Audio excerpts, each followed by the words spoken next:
Oh, you're rubbing your hands together anxiously. I am excited. I'm anxious. It's Thursday night.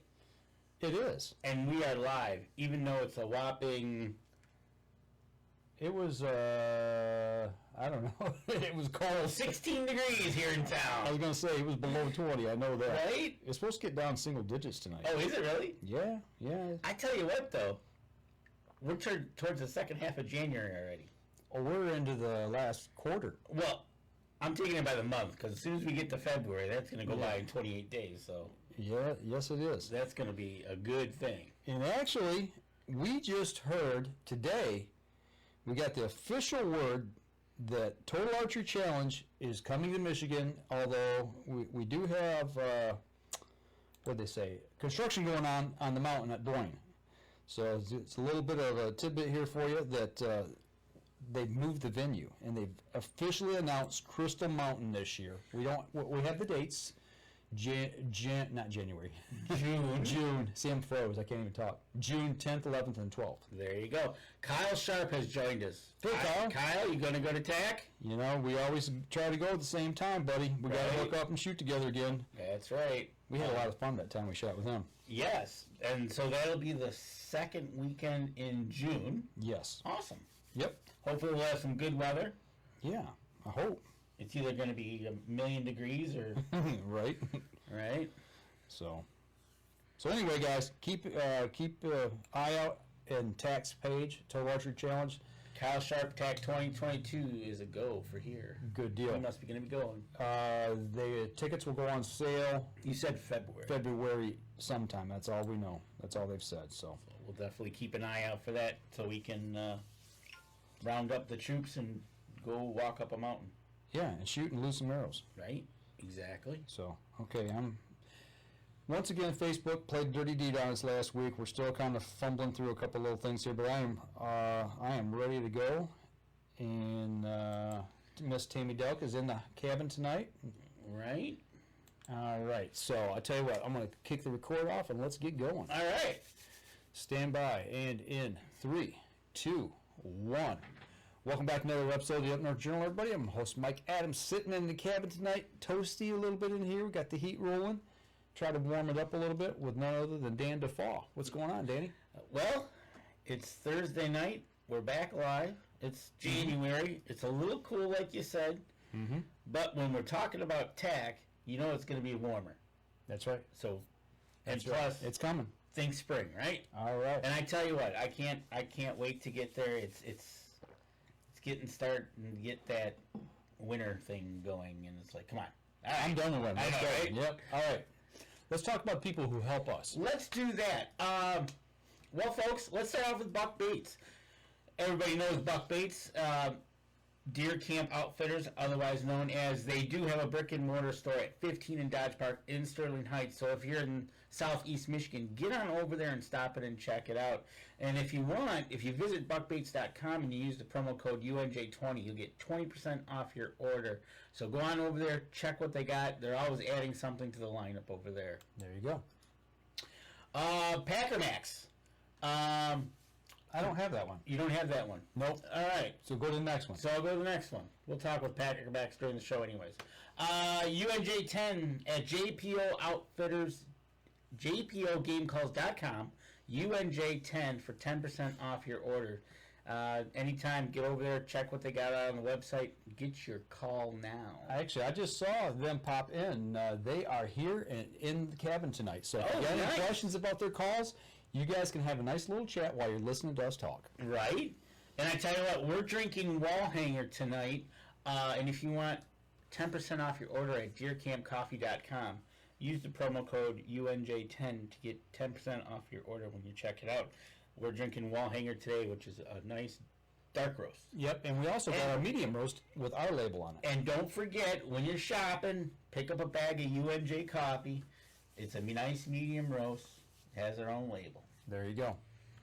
And what's the temperature right now up north? I tell you what. In lovely Escanaba. In you mean in Newberry? Newberry, not Escanaba. Newberry, it's 10 degrees. A balmy 10. Balmy 10. So it would be a nice night on a Thursday night to go over to Cedars, get a pizza, and get some Deer Camp coffee right over there. There's a car on the street. They don't have a lot of snow on the ground either. There does not look like they have that much snow, believe it or not. I know they got it piled up over there, but Yeah. I don't think for this time of year they have as much. No, you can see the sidewalk there where they've got it shoveled. Between Right. that and the street, there's what, 3 or 4 inches there? Looks like it, absolutely. So, but that's up in the UP, but we're down here in southern Michigan. That's right. Well, you know, we may be in southern Michigan, but I'd say we take it just a little bit further south. What do you say? Well, Let's go to Indiana then. I think we go to Indiana and we bring in a longtime viewer of the show and listener, and we decided to have him on because he's also an ambassador for EZKut. What's going on, Mr. Mark Coleman? Well, good evening, fellas. How are you? We're nice and toasty warm for once here in the cabin. Yeah, we're balmy 16 here. Is that okay? We're about the same. then. We're the same temperature, but you told us before we went on live that you got a fresh half-inch of snow before us. Yes, I did, and we really want to get into the woods just with all those coyotes that we have on the property. Opening the woods up a little bit of snow like this would make it ideal. Got a few coyotes down there. That's what I've seen on the trail cam photos you've been sending us. Oh, yeah. So tell us a little bit about yourself. Let's get to know the man, the myth, the legend they call Mark Coleman. He is an EZKut ambassador himself, like us. So tell us a little bit about you. Well, I was able to get my EZKut start with the Deer Turkey Expo in Indianapolis. Actually, was up there 3 years ago and met some fine individuals, and they sold me my first set of ratchet printers. And then I went back the following year and ended up getting the loaded sling pack. And there's not a better tool for the woods, in my opinion. It just amazes me. I've been a hunter, an outdoorsman, probably last 40 years. Everything from deer to turkey, mushroom hunting for the morels, fishing, love fishing, just an all-around, love to be in the woods. That's my happy place. You know, last week we had Bill Friedrich on talking about his book, and we were showing some photos, and you were trying to scope out where the morels that he had come from. Yeah. I need enough north place because when the season ends down here about the first week of May, I want to go north and continue that hunt. Well, you just have to truck on up here. I'm sure we can find a couple places where there might be a mushroom or two, maybe even 3. You know. If they're there, I'll find them. Well, you know what? Maybe we have you up and you can show us some of your hunting skills on the morels, because Absolutely. the ones I found, I've just kind of fell into them. You know. Right? Exactly.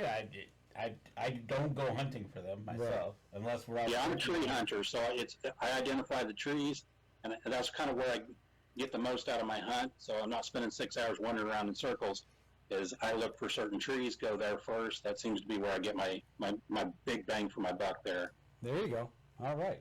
Well, We'll have to pick his brain. we will have to pick his brain because I wouldn't mind knowing how to cook up some morels.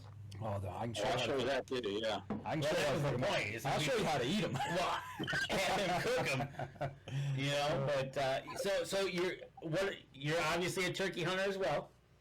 Yep. Been hunting turkeys just recently here the last 3 years, doing it all archery style, and have not been successful yet.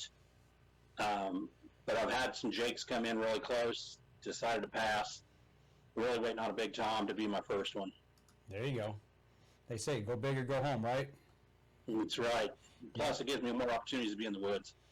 There you go. I've always been accused of that in the past. I was like, the reason I never bring anything home so I can go back out, and I'm like, no, that's not Right. that's not the reason. Exactly. I like to go ahead and tag out, and then I can go play in the woods. Right. Not have to worry about hunting so much. And you like to go out and do some fishing. What's your favorite fish to go after? Smallmouth bass for sure. There's a creek here 5 minutes from the house that's just loaded with them. So it's easy to get off work, jump in the truck. 10 minutes you're in the creek, wade in that creek. The eagles have a nest right down here by the house, so it's good to see the big eagle's nest. And just, take your ultralight gear and have a field day with anything that gets on the other end of that line. Well, speaking of the outdoors, what's your favorite thing to do that's not hunting or fishing related, just to get in the outdoors? You got any other side things you like to do? So I'm experimenting with food plots on the farm, and of course want to keep that deer herd healthy. but I'm also blazing trails and keeping the woods from taking back what I've taken from it as far as cleaning up trails and making access routes.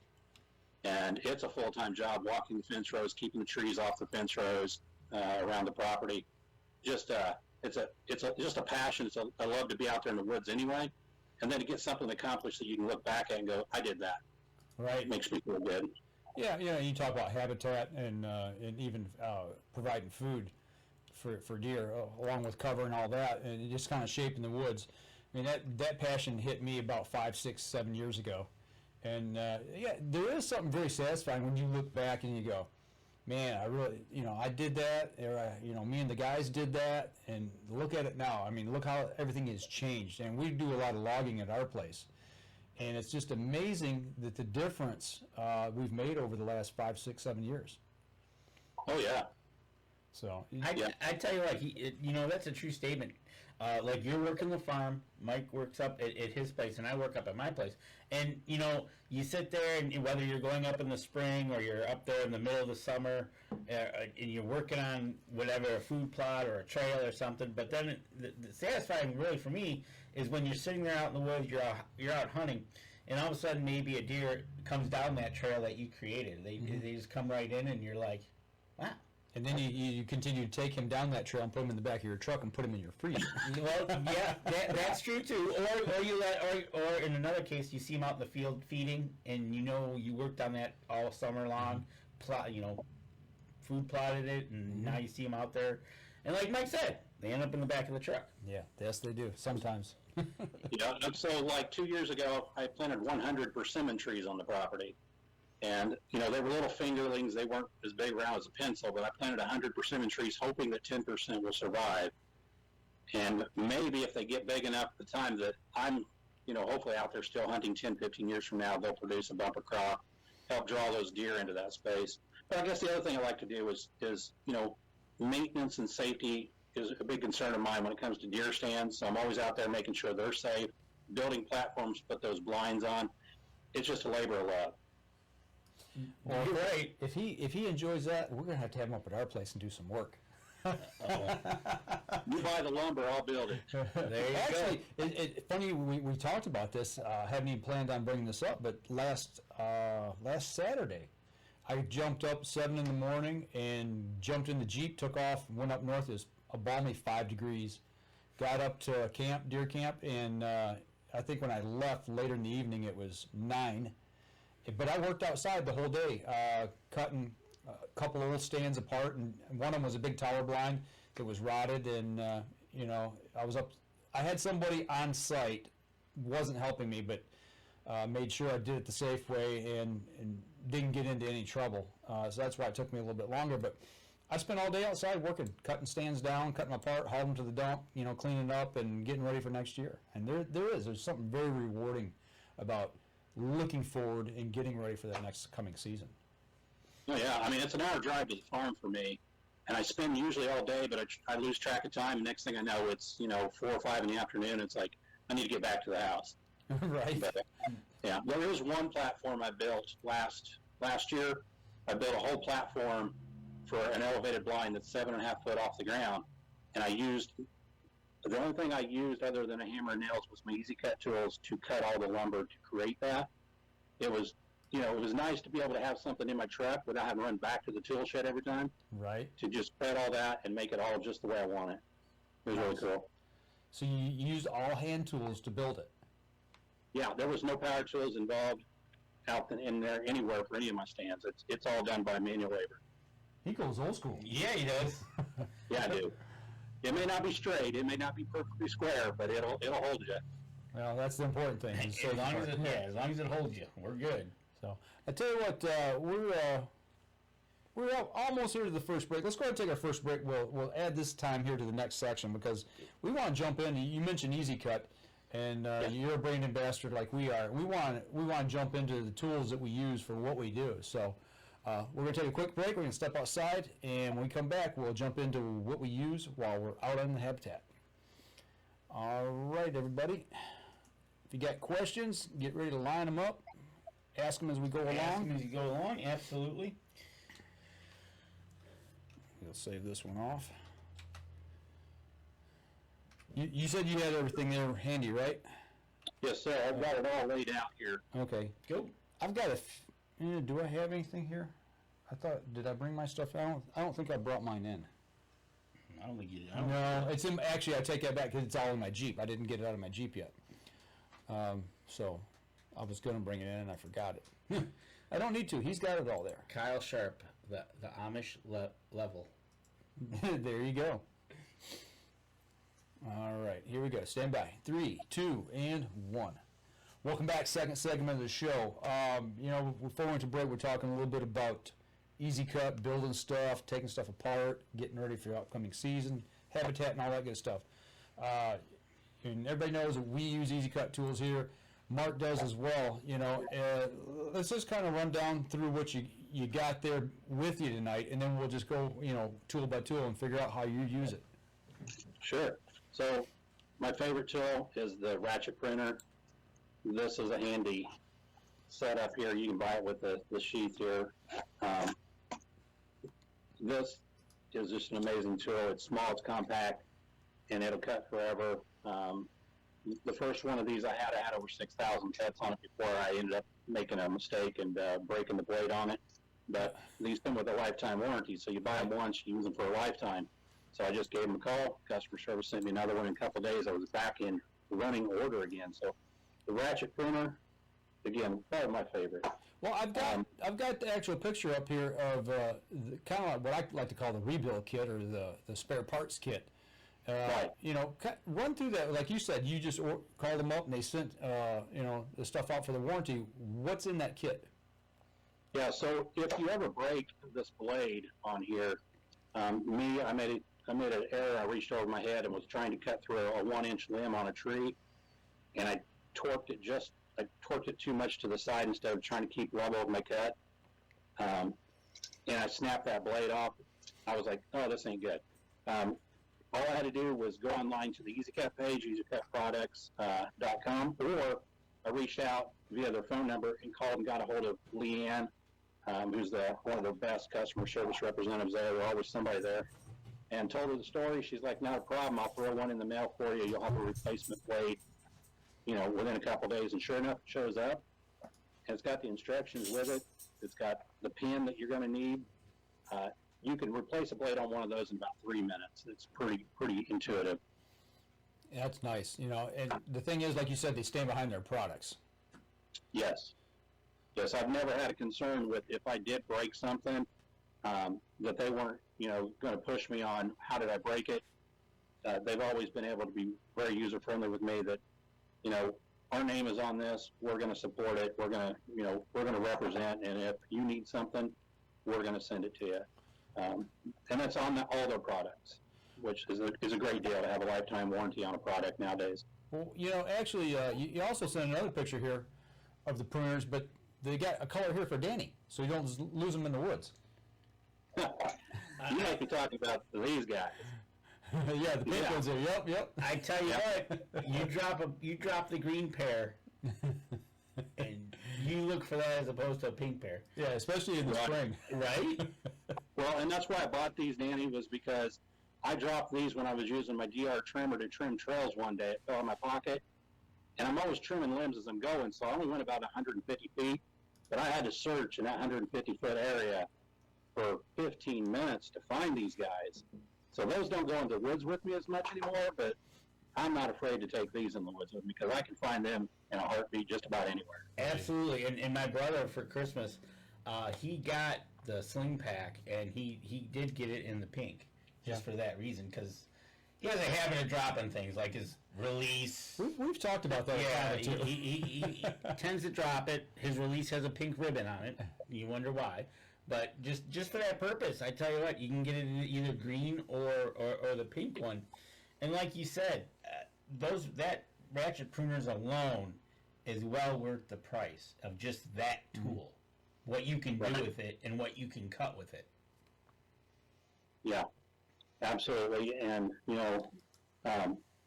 you can get these, and there's a discount code you can apply that I've got a personal code. Brand ambassadors all have a personal code you can give. Like MC15 off, it's 15% off of anything you buy with EZKut at any time. So if anyone's ever interested in buying an EZKut product tool, please reach out to a brand ambassador. Let them know. We can usually help you out with some of that. That at least cover some of the shipping if there is any shipping. Sometimes you buy enough, like me, if I buy a certain amount, shipping's free. But no, you will not go wrong with these tools. They are made to last. I mean, these things, I have yet to wear one out to the point that I couldn't use it anymore. You know, that's one good thing about you talk about the durability of them. When I use my tools, I use them. I mean, I put them through their paces. I don't baby them because I know they're tough, and I've yet to break a blade on one. I did put a little chip in one. I haven't replaced the blade just yet on it because it still cuts. I was cutting some old wild grapevines off fence and on chain link fence, and actually clamped on the fence instead of the actual grapevine. So. And I tell you what, my brother just popped in the chat that he says he got pink for that reason, not to lose them. Mm-hmm. And actually, there's a question coming in from JPO. We're talking about the pruners right now, but there's a question coming up, and it pertains to what we did with them up at the cabin. Ah, yeah, okay. So we'll ask that when we get to them. Okay. So, but yeah, exactly. And the one thing about you can buy the sheath for them, and you can have it on your belt, or you can just put them in your back pocket like you did, and take them out wherever you need. And I tell you, what's the biggest branch you've cut with just the ratchet pruners? I would say the ratchet pruner, 1.5 inches. And that's a good question, Danny, because when you open this up, it may not look like you can get 1.5 inches in there because the distance between the jaw and the actual blade. But there is this unique little trick called a circle cut. And if you put this on a limb and you rotate it towards the jaw side around, it'll automatically start cutting through the limb as you rotate it around once. And that cuts through the initial part, and then you can just ratchet through with the rest. So 1.5 inch limbs are not a threat to me at all. I mean, these guys usually do the work that I need to do to get trails ready. If it's something bigger than 1.5 inches, then I move on to some of the other favorites of mine that EZKut creates and produces for us. You know, you mentioned the diameter, how big you can actually cut it. The first time one of the guys showed me that, I went, why did we not have these sooner? Or why did we not know that we could cut bigger limbs with these? I mean, I had them for just a little while, but once I learned that trick, you zip that thing around a couple times. You could almost cut a limb if you do it 3 or 4 times without even having to use the ratchet on it.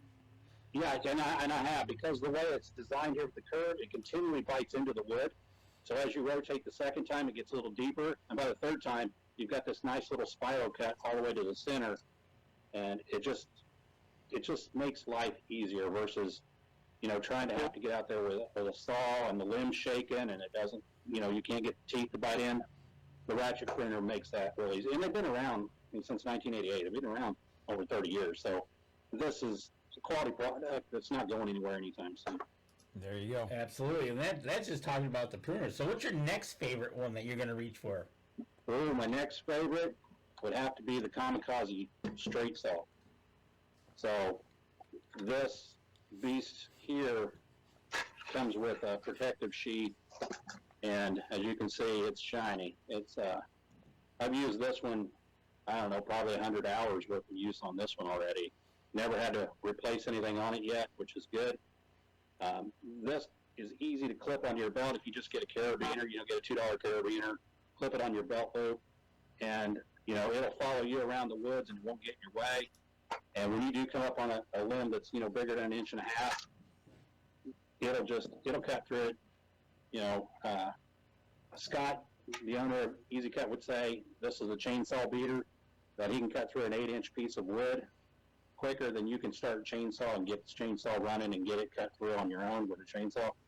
The one thing I like about EZKut tools is they are all manual use. There's no power tools to them, and it keeps you quiet in the woods. It keeps you concealed. It keeps, you don't scare off all the nature, and you're able to go through the woods and just do what you need to do. And if someone wasn't paying attention, they wouldn't even know you were out there. Absolutely. Absolutely. And one thing nice about that is that actually cuts on the backstroke. Yes. Yeah, the other one is the curved one, the curved Kamikaze. This one, is also a really good one because it kind of helps on, like you said, Danny. It's got this little curve here that fits your hand perfectly, and the teeth are designed to where it cuts on the draw, so you're not having to apply pressure going forward where you can put a little bind in your saw. It actually cuts when you draw back, and it's so easy and gentle. I mean, you don't really have to have a strong grip on it for it to just continue to cut right on through the wood. These blades, they're finished in Valencia, Spain, and there's a little bit of an area right in the center of this blade that you can't really see unless you lay it down and look. That's kind of hollowed down a little bit, a little thinner in the center. What that does, it allows air in there, so you don't bind up on a fresh piece of wood. Where other times, if you just have a flat piece of metal in there and friction builds up, especially cutting pine tree limbs, and they get a little gummy, this allows you to have that even, cool stroke back and forth through it, and it just makes life so much easier. You're not winded when you're doing this. I cut 4 or 5 logs out of a way, in about a 5-minute period, and it wasn't winded. The blade never gets hot. Even when you're doing all that work, the blade never gets hot. So you're not, in danger there of hurting yourself as far as getting burned. It's just, I don't know. They put a lot of thought into this. It is held together with these 2 screws, and these 2 screws have recessed nuts on the back of them. So they're not in the way either of binding up when if you slip and run your knuckles up over this, you're not going to rough up your knuckles. Everything is very streamlined on this. And they won't come loose because they're recessed back in here into a cavity that's actually the same shape as that nut. So they all stay right where they're supposed to. And it feels good in your hand. I mean, it's got like a pistol grip to it. So just, as I always say, when you pick one of these up, you feel confident. Because when you get a hold of that, you just, I don't know, to me it just feels like you're handling something that's made for your hand. And it's very comfortable. I was going to mention that before you started talking about being hollow ground. The wow saw is hollow ground, and also their pole saws too. Am I correct in that? All their blades like that? Absolutely. Here's the foldable wow saw. Same blades. Valencia, Spain. They have this hollowed spot. You can't really see it, but you can. If you lay it down, you will notice that it has just a slight little area in the center of it to allow that airflow in there as you're cutting. This is a great knife for taking to camping trips. It folds up, it's compact, it's not going to hurt you in its folded up spot, and it's not going to come loose on you either. And it's going to stay locked with this metal locking device, not plastic, which is a good thing, but this metal locking device, that anybody gets in your backpack, the kids go get it for you or anything, they're not going to be able to just pick it up and grab it and squeeze it and get hurt. You're actually going to have to unlock it, and then you can get the full force of that. And then when it locks in place solid. It's just almost as strong as the fixed blade. It's just very tough. So, and of course, the wow saw gets its name from people using it and going, wow. Right? Because it just absolutely blows your mind how well this cuts through. And it is kind of unique because it does have these little gaps in between the teeth offset here. And these little gaps actually allow some of that debris that you're cutting to just flow straight back out. So it makes even more of an efficient cut using this. Yeah, when I go in the field to hunt, I always have my pruners in my backpack and the wow saw. Those are the 2 things I make sure that I've got with me, even while I'm out in the field hunting. Because you never know when you got to cut something out of your way. Every time I go to the woods, I find something I have to cut. Yep. And just I'll always go back to the truck and get my pruners if I have to. And just remember, folks, these things are sharp. Dan knows. Because Mike tried to cut my finger off the one time, and all he did was just basically nick me. And they are sharp. Yeah. It's just one of those things. I blooded them. He blooded me, and you just got to be careful. So when you're handling these things, handle them with care, caution, and safety. I could not stress enough the safety, even wearing safety glasses, because there's dirt flying and stuff like that. Sawdust flying. Right, there's definitely sawdust flying. So, but you've got, and those are the same blades. And they have a 15 and a 20-foot pole saw as well. I think there's one over his shoulder there. Maybe. Let me just take a look real quick here. Oh, yeah. That must be the 15-footer. Yeah, this is the 15-footer. I'm 6 foot tall, so when this is fully extended, I can hold it with one hand fully extended and reach about 20, 21 feet and cut a limb. It's just, it's very, very lightweight. It's very, the way it's designed, it's not circular, it's more of an oval shape here on the shaft, and it just reinforces the strength in it. Comes with a locking cover on it that has a release thumb press at the very end, so it's going to stay on while it's in transit, but then you just press and it slides right off. This one here compacts down far enough that I can actually fit it in the front of my truck, in the cab of my truck, and I have a mid-sized crew cab, and I can fit this inside of the truck so I can lock it. If I go into town, I can throw it in the front versus leave it in the back and then hoping that nobody walks off with it. Yeah, those things, I'll tell you what, if anybody is at a show, make sure you stop and look at the pole saw, the 15 or the 20 foot. I'm telling you, for what these things cost, you're going to be blown away, because the ones I've used before, the other ones you buy at the store, the way they have the little string you pull and you're trying to cut a limb, and then you have the saw and it's binding up, and they're heavy. These things, I'm telling you, they will blow your mind. And that's a good one for people that are listening or watching on the show. EZKut is going to be at the West Side show at the end of the month. So if you want to... Do you have that graphic that they had? I will look for it here in a second. But like Mike said, get to a show that they're going to be at, because they'll show you to them. You can touch them, you can feel them, you can see how they work, and buy them. And you can buy them right there at the shows. Okay. Yeah, I agree with you, Mike. When it's the 15 or 20 foot pole and they've got it extended at the show, you see it from a mile away and you go, ooh, what's that? Mm-hmm. And then you get to actually go pick one of them up, fully extended, Yep. and you'll realize how lightweight they are. That's the part that blew me away. How rigid they are. Number one, you'd think that being lightweight they'd have some flex to them, but these things they're rigid, they're lightweight, and as far as the cut on them, they cut on the backstroke as well. So you don't have to apply force to it and wear yourself out while you're trying to cut 20 feet in the air. You just lay it up on the limb and you cut it on the backstroke, and I'm telling you what, those blades make the work so easy. Yeah, absolutely. And like you guys said, the 15 or the 20 is so light. My daughter, when we're out hunting, I'll get up in the stand and she'll go walk around cutting the limbs as well. Mm-hmm. Her and Gabby, look, they can handle it just as easy. Well, one thing we've done, actually, we hunt not too far from where you're at down there in Indiana, Mark, but over there on our lease, we had a couple stands up, and put the cover on it, ran it up to the guy that was in the stand sitting up there, and he wanted a limb cut. And I'm like, well, instead of me doing it on the ground, you just extend it and did it right from the stand. It's that light.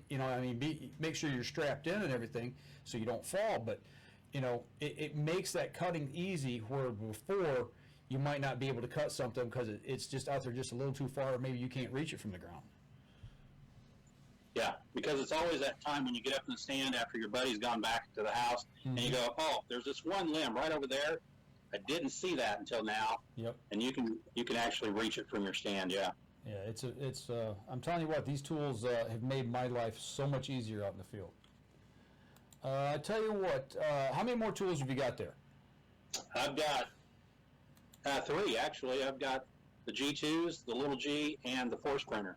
Okay, I tell you what, let's take a break. We come back. Let's get into those, and then we'll dive into how we use them out. Actually, you're using them out in the field. We're going to step outside, take our next break. We'll be right back after this. All right. Any questions? Throw them in the chat. We'll ask them. JPO, your question is coming up. I already know what he's going to ask. Right. I haven't seen it, but I know. When you said that about the way we did something up at your place, I already know what it is. Right. Mr. Tim CS is on board. Big Tim, all the way from West Virginia, the best Virginia. That's what he says. I'll take his word for it. Whirly Bird might have a different opinion of that. He might. Hope to talk to you here soon, Tim. Hopefully everything's going good with you. All right, here we go. Stand by in 3, 2, and 1. Welcome back. Third segment of the show. Third segment of the show. Lost track, but we got 3 tools left for the third segment. There you go. All right. So we've kind of run down the saws and the pruners. What else you got in your bag of goodies over there? Now, we're going to step back to the pruner for just one more, and that's called their force pruner. This is not a ratchet pruner. It's just a straight-on force pruner, but it's got a very unique design handle that's very user-friendly with your hand. So you can get in there and, you know, if you're trimming like rose bushes and you just want to get the job done once and not have to try to ratchet around in there because of all the stickers, and these force pruners, they are the boss when it comes to getting things trimmed like that. It's really a really solid design, fits your hand good, and it's got a locking mechanism that's right here on the actual jaw instead of back here in the handle somewhere or underneath and inside.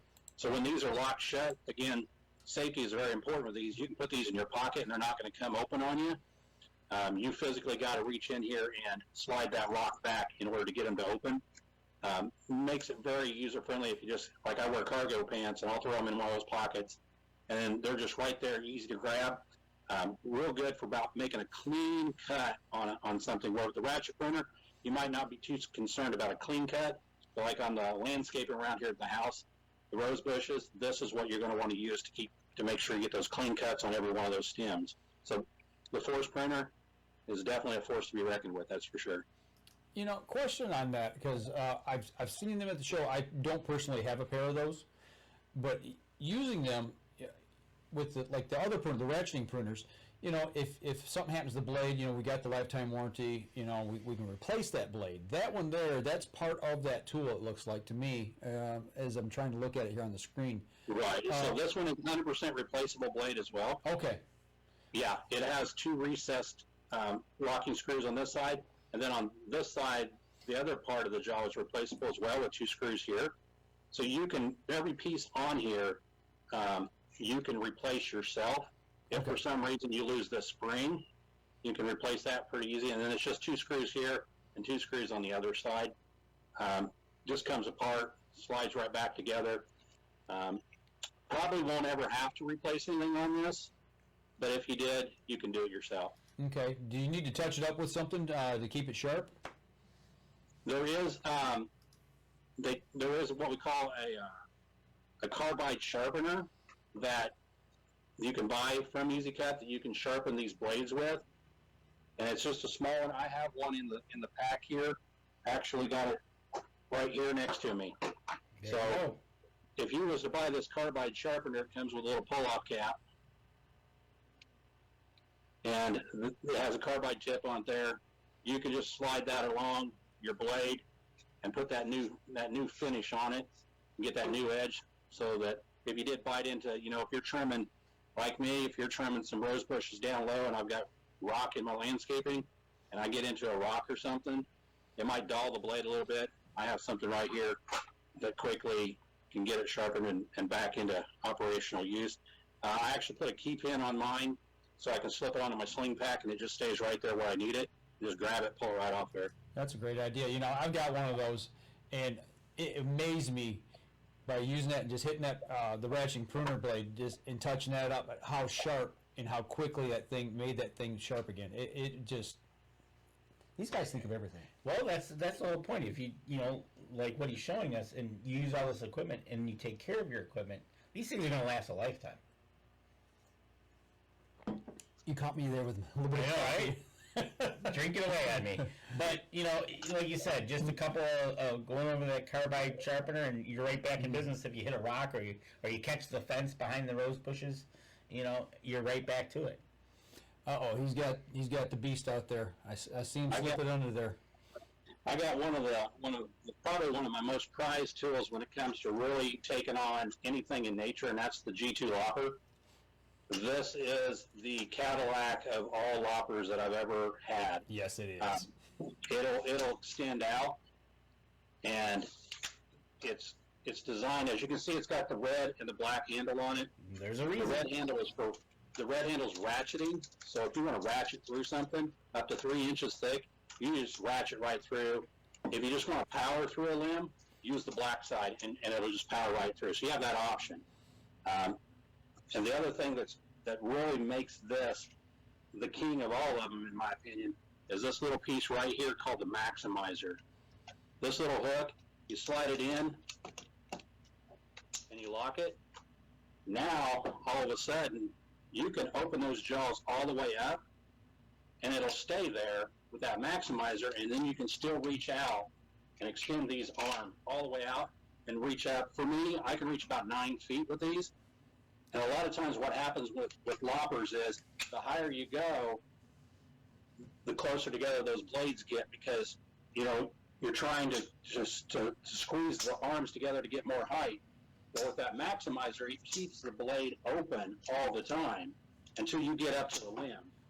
So then you have this maximum capacity at 9 feet, and then you can just ratchet through. It really makes it, you know, very user-friendly when you're out there in the woods, and you're just trying to get that one limb that's hanging down that maybe is going to, you know, scratch the top of your truck cab as you're driving by. These are the beast. These things are made to last. And again, it's got this really rigid jaw on it. It's going to really bite into the wood and hang on to whatever you're trying to cut. And the same thing, you've got this blade here, and you can sharpen it up with the carbide, and you can replace this blade if you ever break it. That's, you know, just another one of those great things where you don't have to go and replace the whole unit. You can replace what's broken, and you can do it yourself, and you don't have to sit around or ship off your tool to somebody.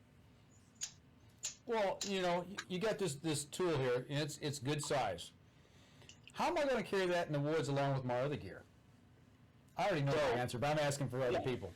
Yeah, so this can be a little bigger than you want to try to put in your pocket or anything like that. So it's like, okay, well, how am I going to lug that back into the woods with all the other things I want to haul? Danny's got deep pockets. He can carry one in his. That's where the sling pack comes in. This is made. I mean, you know, I think about ladies in their purses and some of the Coach and all these other brands that you can buy. But this is the swag, if there is swag for the outdoors. And that's this sling pack. You slide those G2 loppers right down in the top of this. They'll fit right down in here like that. You can throw your ratchet pruners in here. Your wow saw goes in the bottom. It's made to hold all your tools. I actually put all my tools on at once and just had them all in one. I just grabbed a sling pack, grab it out of the truck. It comes with a backpack strap. You can throw that over your head, slip that around to the back, and it makes it just convenient and comfortable. And you've got everything you need. It's rugged. This sling pack, the material it's made out of, it's got reflective material built into it, so you can find it in the dark. I mean, like you said earlier, they put a thought process into this of trying to figure out everything you possibly could need this for, and they build it into this. It's just one tough product. Absolutely, and to prove the fact that it's built to last. When we first joined the staff a few years back, Josh, Josh Hagerman, he had a sling pack that he gave us that was actually sitting in the woods for a year. And they lost off the back of a quad. Of a quad. And, you know, the ratchet pruners and everything, and he says, here you go. And, you know, yeah, were they a little rusty? Yep, but they all worked fine. And they all cleaned up good. They all cleaned up good. And those loppers that you got there, the question is, so I'll present the question, do you carry anything for cutting bone or cleaning the deer? Yes. And, you know, the G2 loppers, they're going to get the job done quick. But as we talked about, you know, they might be a little larger than you just want to haul around in your pocket. EZKut came out with a solution for that, and it's called the Little G. Now, Little G has a locking mechanism on it. You pop it open, it's ready to cut. And it has this extra wide blade on it. And this thing was made to eat wood. I mean, it has an insatiable appetite. And it's small, it's compact, it's just over 18 inches long, and it will fit in your back pocket. It'll actually fit down in between your G2 loppers and your sling pack, so you can put it in there with it. But it's small enough you can throw it under the seat of your truck, your car, throw it in your, you know, side-by-side, wherever you want to go. And again, it's got the red ratchet side handle and the power through on the black side handle, so you can just ratchet right through. But this right here, if you've got any bones you want to cut, this is the tool to go to right here. And it's compact enough. It's got rolled steel, which makes it lighter but stronger. So it only weighs like 2, maybe 2.5 pounds, and it's very easy just take with you anywhere you want to go. It is just so convenient. So you're talking rib cage. You can split the rib cage easily with that. You can cut the legs. You can cut the legs off with that if you're having to take the legs off and get it out of the field for whatever reason you're trying to lighten the load. You can take and cut pelvic bone when you're having to split that pelvic bone open and clean that cavity out when you're field dressing. So yeah, there's lots of uses for that. I know the ratcheting pruners, turkey hunters carry them with them all the time to cut legs off birds with. So there's a lot of different uses. Another thing that we like to use the pruners for, I haven't used the little G's for, but the big ratcheting pruners, when we were taking and extracting deer jawbones, we would you reach back through that mouth cavity and then cut that bone off back by the mandible back there to extract that jawbone for aging deer. That's a great way to do that as well. So, we come up with all kinds of uses for these things. Absolutely. Exactly, and my brother even says that I let him use the sling pack up at the cabin, and he cleaned up all around the cabin. He was the man possessed. It was awesome. That's why half the woods got cut down, right? Right? Yeah, you noticed? Danny's I got my mom one of these for Christmas a year ago. She's going to be 74 Sunday, but I got Mom a pair of these and turned her loose on the bushes around the house. And I would come down a week later, and I knew she'd been out trimming because she won't pick up the stuff she cuts off the bushes. I'm telling on her, but she would just leave them lay on the ground, knowing I would come back behind her and clean up the mess. But I mean, she really went to town on a couple of bushes, and this was the tool she used. I've got a couple of pictures of her using it. It don't matter how old you are. It doesn't matter what kind of condition. If you can squeeze this, it's going to do the work for you. It just gives you that independence you're looking for when you want to go out and do that stuff, but you don't want your hands aching for 3 days. This is the tool to have right here. Absolutely. And by the way, JPO, it doesn't come with a Deadpool mask. you have to bring your own. But that's a good point. When you put the sling pack on your back and you have the G2 lopper handle sticking out behind you, you can picture yourself as Deadpool when he's got the two swords. Exactly. Yep. Yeah, it does make you feel like a superhero, I'll tell you that. Well, speaking of making yourself feel and look and like a superhero out in the field, explain to us some of the ways you use these. I mean, we've talked about cutting branches, cutting limbs, doing all this. Is there some different ways that you use this that maybe we haven't thought about? Well, actually, your imagination is the limit on what you can and can't do with these. But like the straight saw, one of the reasons why I always put that with me whenever I'm going to check trail cameras is if I got an area where I want to open it up a little bit to get some sunlight in there, maybe I'm going to put a food plot in there and there's just not enough sunlight. The other thing I use it for is to hinge cut some trees. I don't cut the tree completely down, but I let it kind of break over. Right. And that allows, some cover for the deer and some regrowth off of that tree. So it kind of provides a little bit of a bedding area for them, some secure cover. These tools are amazing at doing that. Just, who wants to lug a chainsaw down over a hill and up the creek just to hinge cut a couple, 3 trees when you got the tools right there on your hip that can take care of that? That's one of the great things about this. I've made a lot of hinge cuts this last year, providing some new areas for the deer to travel through, and it really changes the landscape.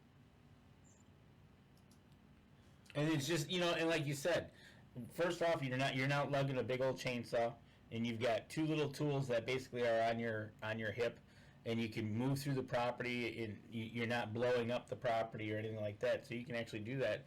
And then, like you said, you're getting ready to put in food plots in that in the spring.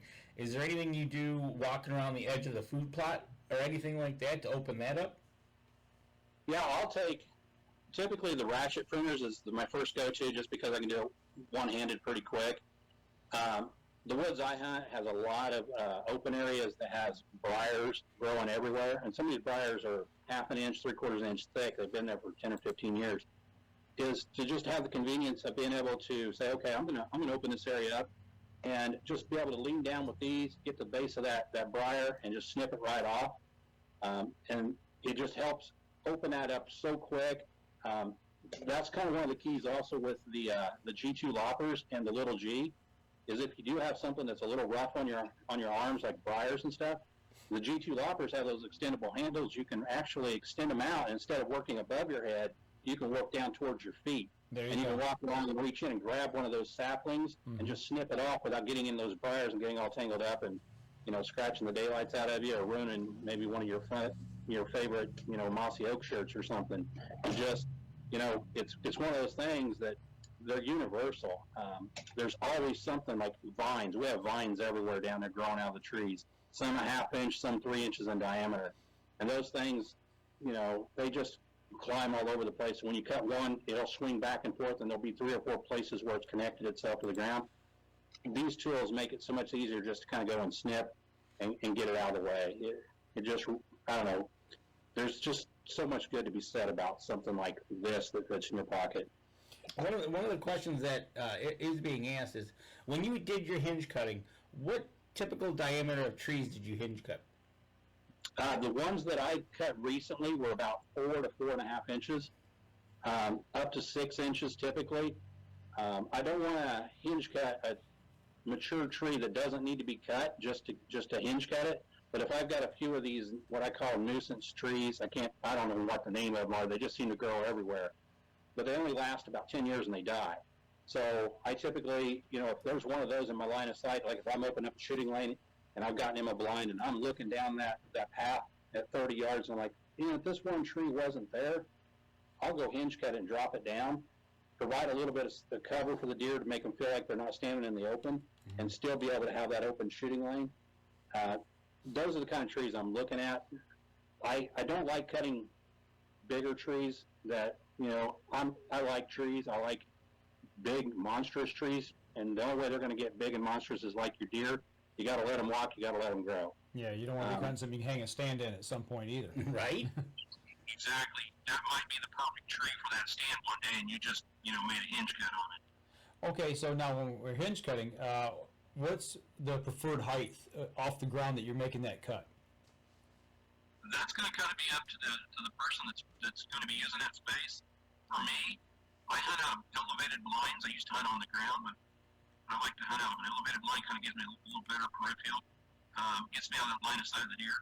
So I'll go up as high as 3 feet and drop that hinge cut up there around 3.5 feet, and it's still well below my shooting path, my shooting lane out of that blind. Now, if I'm sitting on the ground, it might be a different story. So it's going to be situational. The situation is going to dictate the height of where you're going to cut it. Yeah, exactly. I mean, elevation, if you're hunting on a hillside and you're shooting downhill or uphill, that hinge cut's going to get, the elevation's going to add to the height. So you just, kind of want to look it over, get a view from the other end of it, looking back at your blind, and say, what's this going to look like from the deer's vantage point or the turkey? Gotcha. I'll tell you what. I tell you what, we're coming up on our last break. But if anybody out there wants to go see these products, you can go over to the website, EZKutproducts.com, and you can go check out the website over there, and you can do some shopping. You can read about the guarantee. You can talk about everything you want. Just go over there, do a little visiting, and check it out. Well, I'll tell you what. We're going to leave this up during the break so that you guys can actually grab the web link. Is the web link up there on that? Can you see it? Okay. Right here. All right, that way y'all can grab. We'll leave this up during the break. You'll be able to hear us chatting back and forth, but at least that way you can see it and grab that and go over and check out their website. We're going to step outside, take our last break, and we'll be right back after this. All right. Last segment of the show. Get over there and check out what they've got. Like we said, get over there, check out what they got at the website, or go to the show. Go to the show. We'll find out what shows they're going to be at. We'll let you know on Facebook where they're going to be at. Like we said, end of the month they're going to be on the west side of the state, and we'll find out more dates to come. Hopefully, with everything clearing up on this COVID thing, all the shows will be rolling. That way, it'll be some fun time. All right, here. Here we go. We're back on there now. Here we go. Stand by. 3, 2, and 1. Last segment of the show. So we've talked about the tools, talked about how we use them in the field. I want to show a couple quick pics here. I was going to show it just a second ago, and I want you to explain this here. The green pruners. I call these trees the devil trees. You know what I'm talking about, these big thorn trees. Oh my gosh. Yeah. What the heck? Yeah, so, nature has a sense of humor. It's showing it in those trees. Those things, I don't have many of them on the property, but you know it when you find one. Yes, you do. And the key is, the EZKut tools are designed to cut through any of that stuff, which is great. The key is when you do cut something on that is you'll want to make sure you got your other hand on one of the limbs that you're trimming, so when it gets snipped through and it falls, that you've got control of it. Because if one of those does just randomly fall when you cut it, it can land on your leg, your foot. It's gonna make you do a dance. Yeah, absolutely. And you want to make sure you move them out of the path once you cut them, because you don't want to step on those with your boots, because those are some pretty aggressive thorns on those trees. I have actually flattened a tire on the property on the bike when we were doing some cutting. Rode over one of those things. They are nasty. That and the other thing y'all got down there that I say is of the devil is the stinging nettles. Those things are vicious. Yes, they are, and they I don't know. It's just like you don't even know they're there until you start itching, and then you look back and go, "Wow, I definitely walked through a patch of something I shouldn't have walked through there." Yeah, I found out the hard way. I found out the real hard way, man, and I was chest deep in them, and they flat out tore me up. So, yeah, the guys down there didn't warn me about that so much. They kind of let me learn on my own. They let you live it? Yeah. Oh, they're nice guys. Yeah, baptism by fire, so to speak. So, but we kind of covered the gamut there of all the products and everything, and we talked a little bit earlier on. You mentioned you've got a little bit of problem with coyotes down there. You guys hunting them here this part of the year right now? Are you doing any chasing with dogs or anything, or how do you guys take care of it? Yeah. So the coyote problem is just started here in the last year. Early in the spring, I had there was 2 adult coyotes running the property I could see it on trail cameras.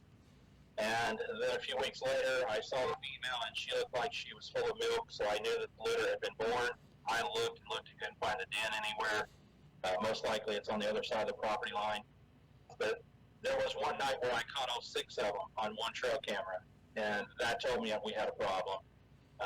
And we haven't done anything to fix that problem yet. My brother lives next door to the farm, and he just, here in the last couple of weeks, went out and bought a night vision scope. So I think he's getting geared up to help us maybe provide some dirt maps for some yotes that need it. There you go. Yep. Yeah, man. Once they get established in the area, it's tough, man. We've been dealing with them for years up at our place, and I don't know. You kill 2 or 3, and I think 5 more move in. It's just the other challenge we've got this last couple 3 years is the bobcats are starting to be very apparent in our area down there. I've got at least 4 bobcats on a 60-acre property, and I'll catch them on trail camera sometimes carrying a squirrel or a rabbit, and it's just like they're such a great hunter, and they can go up them trees just as quick as a squirrel. Yep. So we don't have a season for them yet. Maybe coming one day. Well, we do up here. You're allowed 1, right? You're allowed 1 a season. You got to put in for your tag early. You can trap or hunt, both ways to take care of them. But we've got them on our property, and I will tell you, everybody says, the size of a, big house cat. Well, we've got them up at our place, and I've got trail cam pics with carrying fawns. They will decimate the fawns as well. I mean, they're just as voracious of an eater as the coyotes and bear. We have a problem with bear as well. So that's probably one thing you don't have down there in your area, I wouldn't imagine. Yeah, we don't have bear this far south. I mean, well across the border up in the northern part or the southern part of Indiana from Kentucky. But bears, they're just, you don't see them. I'm going to say that's a good thing for me. Right. I guess if there was something that would scare me, it's a bear. I mean, I'm a pretty big boy, and I don't run as fast as I used to. But if I can outrun whoever's with me, I'm okay. Take Danny with you. Great. One of those things. Well, we got him pretty good. We got them all over the place. You got him at your place too. It's yeah. Bears are one of those things when you're out there and you got that in the back of your mind. It's kind of like, I don't know. I don't know if that's as bad as hearing the wolves or the bears. It's bad. That's the part that doesn't really scare me as bad as knowing that there is the occasional cougar here in Michigan, and we've had them on our property up at our place. And when you see a cat track that big, it kind of gets your attention because you hear the stories out, people riding their bikes out west or jogging or whatever, and they all of a sudden you never hear them, you never see them. They're on you before you know it. So Right. that kind of gets my dander up a little. Yeah, exactly. And that's one of those things you won't know it till it's too late. Well, we've got about 8-9 minutes here left. So where do you want to take this, Dan? Well, since we got Mark on and we've been talking with Mark and he's become a real good friend of the show, we might as well make an announcement for the last segment of the show. And I like that orange cup you got there, by the way. right? Oh, this one? Yeah. You like that? That's a great cup. But for everybody out there in Facebook land and on the show, a big welcome to Mark Coleman to the Up North Journal family. He's going to be joining us as of today on the pro staff. So welcome aboard, Mr. Mark Coleman. Thank you, gentlemen. I am honored to be part of the team. Well, we're looking forward to hopefully some fishing trips or a hunting trip of some sort, and getting to know you a little better, or some archery shoots or something. We can travel a little ways that way, and you travel a little ways this way. So we got some adventures, I think, here, hopefully in the near future. Absolutely. So look for Mark to be on the Facebook posting from Indiana, giving his take on what he can from down there or wherever his travels are going to be taking him. He's going to be doing some traveling to some shows as well, like we do. So we'll probably hope for some live check-ins or whatever he might be doing. Like we were talking before the show, he's going to be at some of the shows with Packer Max is going to be there. EZKut's going to be there, obviously. So stay tuned. More from Mr. Mark Coleman as an Up North Journal pro staff. Well, Mark, is not a supporter of ours, but a supporter of yours. Is go ahead and talk about one of the companies there that help you out. You doing some food plotting. Oh, yeah, Antler King. Yeah, so Antler King is a company that I tried out their food plot mixes last year. Was very impressed with the results that I had with them. They've been around the business over 30 years, just kind of like an EZKut. They've been tested. They still stood the test of time, and they provide products to feed your deer, to grow your herd, and to put in those food plots and have year-round food sources for them. Just a really top-notch company. I'm looking forward to working with them as well and building a relationship with them and helping the local stores around here start stocking that so that I can go locally and buy something on my way to the farm versus ordering it online if I need to get it delivered to the house. Because sometimes I just try to go to the farm on a moment's notice, and it's like, man, I sure wished I had a couple mineral blocks. Right. And getting those stocked in the stores around here. But I do trust Antler King with what they do, what their products, what they stand for. Competition is good, but, being the best at something is something you have to strive for every day. And there are certain companies that I represent, and I believe that Antler King is just like EZKut. They stand behind their products, and they've been tested and proven over time. So, yeah, shout out to them. Yeah. There you go. And one of the nice things about Antler King is they are out of Ohio. So they're in the area. They're in the Midwest where you're at, where we're at. So they kind of know the business. Yeah. They know the area that they're putting their product in. Correct. Absolutely. The one thing I wish we could use supplements up here. That's one thing we're not allowed to do here in Michigan, is use supplements and put stuff like that. We can food plot, but when it comes to a mineral lick or supplements, feeding stations, things like that, we're just In the lower. in the lower. Danny can in the upper. I can in the upper. Once you cross the bridge. Right, exactly. So- So, and it's one of those things. In bringing you on board, we're going to get the Indiana take from you from down in Crawfordsville, and that's what we're looking forward to, and having you join us here on the Up North Journal team. and I think it's gonna be fun. Oh, it's definitely going to be fun. You know, and I got to show one picture here. You can see what I labeled it right there, Danny. The one that he sent us here. You got to explain. You got the finger coming out right out there, right into the camera. It looks like you're ready to go big time wrestling. That's good stuff, man. Yeah, sometimes the trail cameras are meant for nature, but other times, since I know they're there, why not go ahead and capture the moment and the feeling of the day? There you go. Yeah. Yeah. Yeah. You know, and that's what the outdoors does to us, man. It gets us all amped up and fired up, whether it be hunting, fishing, or whatever, man. That's good stuff. Oh, yeah. So. Yeah, it's exciting times. I mean, I've never had a bad day in the woods. No, you know, I mean, some days are better than others, but you know what do they say? A bad day of fishing is better than a good day at work any day of the week. Yeah, I've been disappointed a few times, but I've never had a bad day getting disappointed. There you go. That's right. I tell you what, I'd rather be out there than in the office. So, Well, I'll tell you what, if you know, we ought to try to get you up here, and bring you up on the mountain, and get you up here for tack. get them up here for something. Yeah. Yeah, I'm used to mountains. I lived in Virginia for 6 years. Not a big fan of mountains, but the view is wonderful. Yeah, especially when I'm on the top side of it. Yeah. If you're down the bottom looking up, I got to go up there to shoot. See, the story. What's nice about that is you take the ski lift to the top. Yeah. So we're looking forward to TAC this year. We And, are. So make sure anybody that's listening to the show, or whether it be or watching, and you're wondering what TAC is, go to totalarcherychallenge.com. We've shot that three times. One, two, three times. 3 times. This will be our 4th year coming up. So we got Michigan locked down finally as far as the date and an actual Date and venue. place. So, but yeah, they've got these things all the way from out west all the way over to the East Coast. So make sure you check it out. And I saw somebody today that posted on there, or maybe it was late last night, asking, "Hey, I just started shooting my bow. I just learned how to shoot a bow, and like 4 months ago. Is this something that would challenge me, or is it way over my head? Is it going to be too challenging?" Everybody's like, "No, you make it what it is. You go out there and you have fun. It's not like you're trying to keep score and beat somebody. You're going out for the experience of it, much like hunting, and just roll with it and have a good time." So, And bring a good pair of boots. that's the one thing I told the guy. I said, make sure you got comfortable boots on, because if not, you're gonna hate yourself at the end of the day. You will. So, before we wrap up the show, anything you want to throw out at us or talk about? We got a couple minutes if you want, and if not, we'll wrap it up.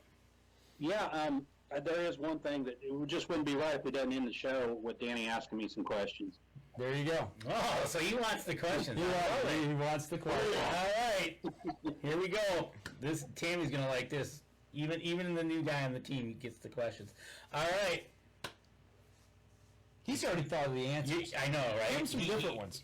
Well, I'm going to start off with the easy one. You're traveling to the farm. You got an hour drive. What are you listening to on the radio? Hair Nation. Nice. I'm going to be listening to Keith Roth.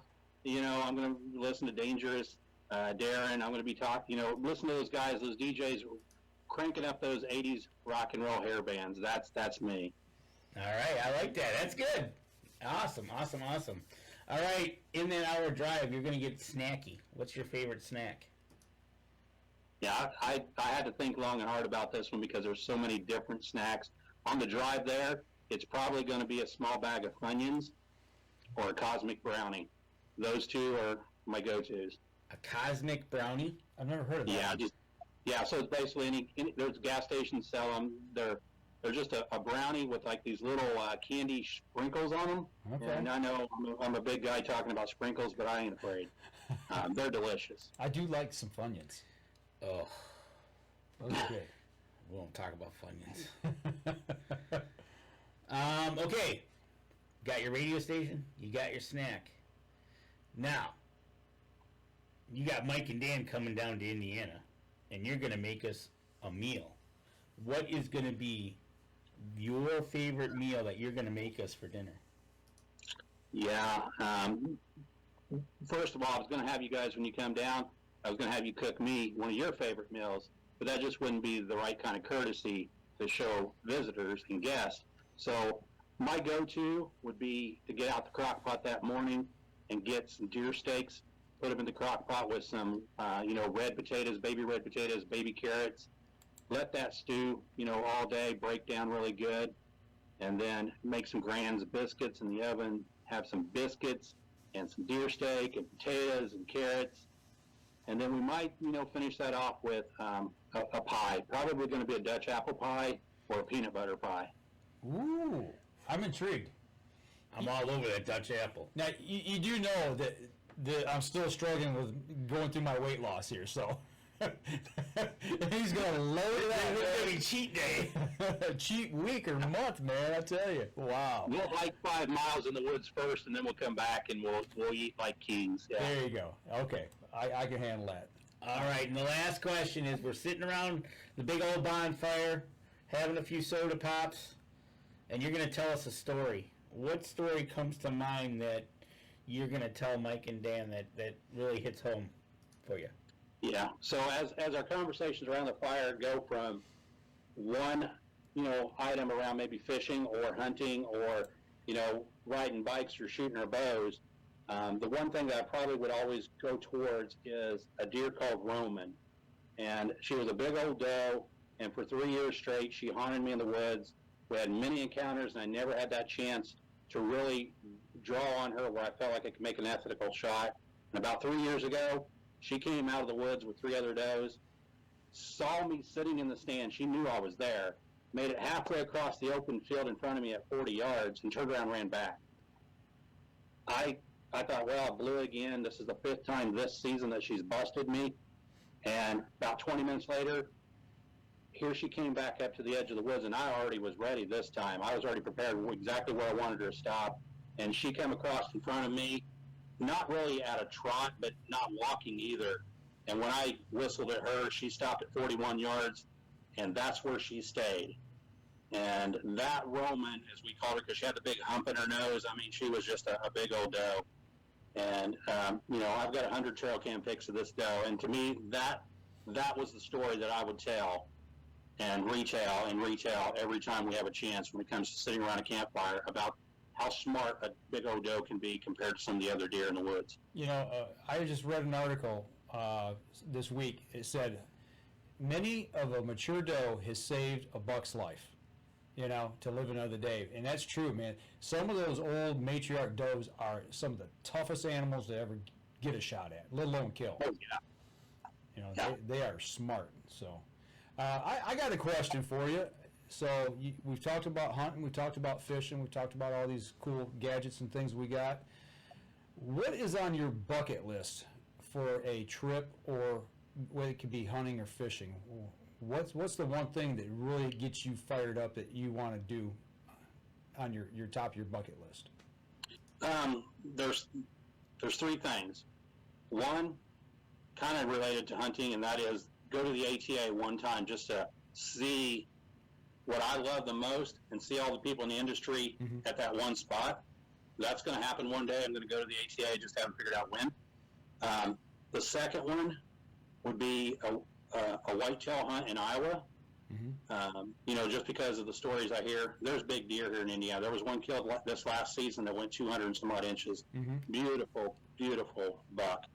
The third thing is I am an avid morel mushroom hunter. I have been since I was 8 years old. And the season always starts, of course, when the warmer weather rolls in down south around Georgia, Alabama.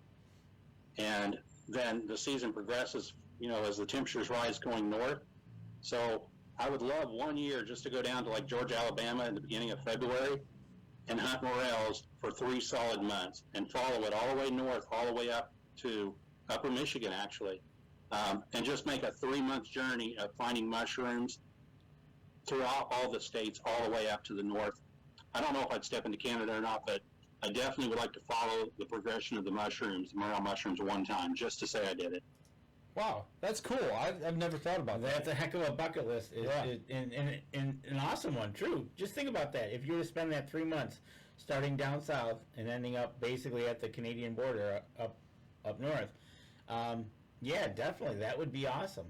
Morel, eh? Yeah, the morels only have a lifespan of about 15 days before they start to go the other way. Right. So if you catch them just as they're, the season starts, and if they're about 2 or 3 inches tall, start in Georgia, you could hunt a week, move north a few hours, hunt a week, move forth, and I don't know, it just excites me when I have an opportunity like that to see what it's like in other states. That's cool. That's awesome. And like you said, it's almost like doing that, the going out west or the going to another state hunting, but you're just doing it for a mushroom, and they're just as tasty, right? Absolutely. Well, I tell you what, folks, we run a little over here, so we're going to wrap up the show. Make sure you guys go over to Mark's Facebook page, check out all of his other social media, give him a like, follow, share. You're going to be able to see his stuff here on the Up North Journal page as well. And for those of you watching, listening to the podcast, the live stream here, do the same for us. A like, follow, share would be much appreciated. So next week, Don't know yet. Just remember, everybody, if you go to EZKutProducts.com, you can check out everything we talked about tonight, and go check it out over there. Next week, we'll see about getting somebody on. all right. Well, we'll be back again next Thursday night, 7:30, same time, same channel here. Y'all take care and be safe out there. We'll see you next week.